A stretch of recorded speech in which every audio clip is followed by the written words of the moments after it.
Est-ce que ça vous tente une potion magique? Elle réduira votre tension artérielle, renforcera votre système immunitaire et réduira aussi la douleur.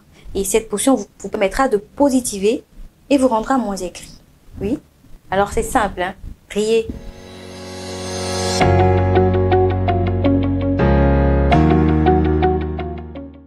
En riant, vous sollicitez plus de 400 muscles. Les zygomatiques, c'est-à-dire les muscles des pommettes, les muscles faciaux, le diaphragme et les muscles thoraciques.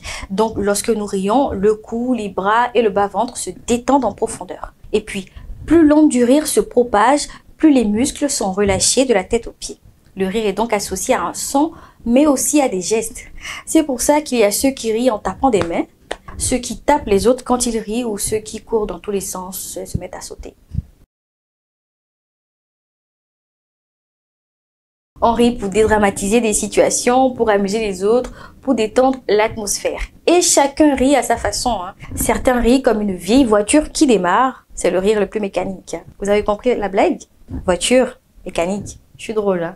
Il y a aussi ce que j'appelle le rire serpent. Le rire qui fait... Et puis il y a le rire silencieux sans volume.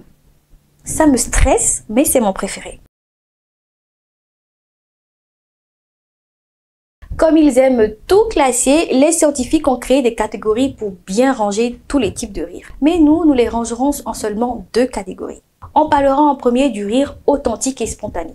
C'est encore lui qu'on appelle le rire du chêne. Déjà, lorsqu'un sourire est vrai, les muscles orbiculaires sont stimulés, donc on plisse les yeux et les pommettes remontent. C'est le même principe pour le rire authentique. La deuxième catégorie sera simplement le rire non du chêne. Et là, on va regrouper tout ce qui est faux, quoi. Le rire conversationnel, le rire gêné, le rire poli, le rire nerveux, etc., etc., etc. Les médecins recommandent de rire 10 à 15 minutes par jour pour être en bonne santé. En fait, lorsqu'on rit, on offre un vrai massage à notre corps. Ça soulage la douleur et diminue la tension musculaire. Le rire augmente les morphines naturelles et c'est même très bon pour la digestion. Ça lutte contre la constipation. Non, ce n'est pas une blague, le rire est vraiment bon pour le transit intestinal. Le rire va aussi oxygéner votre organisme. Donc c'est excellent quand on a des problèmes d'hypertension artérielle par exemple. Et puis ça booste le système immunitaire.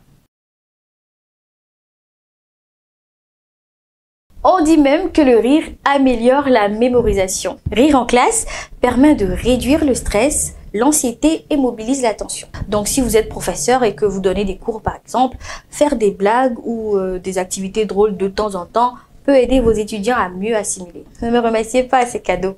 Le rire est également un facteur de sociabilisation. Plus d'une fois, nous avons commencé à rire simplement parce que quelqu'un le faisait, de manière contagieuse. Donc en fait, on transmet une information qu'on ne pourrait pas mieux décrire avec des mots. Ah, le rire est aussi une arme de séduction massive, parce qu'on ne résiste pas souvent au charme d'une personne qui nous fait rire. Alors, est-ce que vous savez que le rire est utilisé comme un outil thérapeutique? Ça s'appelle la rigologie.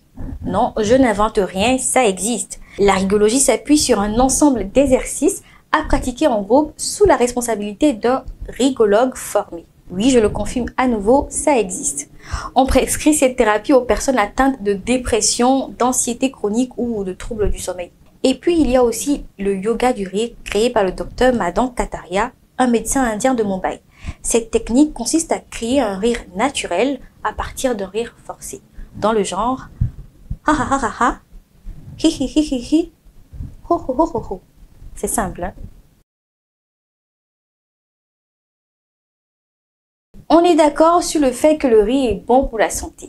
Maintenant, laissez-moi vous dire qu'on peut en mourir. Ah oui, une crise de rire peut créer un étouffement, une crise cardiaque, une crise d'asthme ou une crise d'hystérie. Tenez, en 1962 en Tanzanie, une école a été fermée à cause d'un fou rire. Parce que les élèves avaient transmis leur propre fou rire à leurs parents, qui les ont transmis à leur tour à des centaines de personnes. Et ce fou rire a duré près d'1 an dans le pays. Mais bon, si ça peut vous rassurer, vous devez savoir que les cas de décès par rire sont très rares et c'est presque toujours lié à une série malencontreuse de coïncidences, quoi. Tout est bon pour rire, que ça soit forcé ou pas. Tout ce qui vous fait rire aura un impact positif sur vous et votre entourage. Donc, riez et surtout, prenez du plaisir. Allez, je vous laisse. Bye!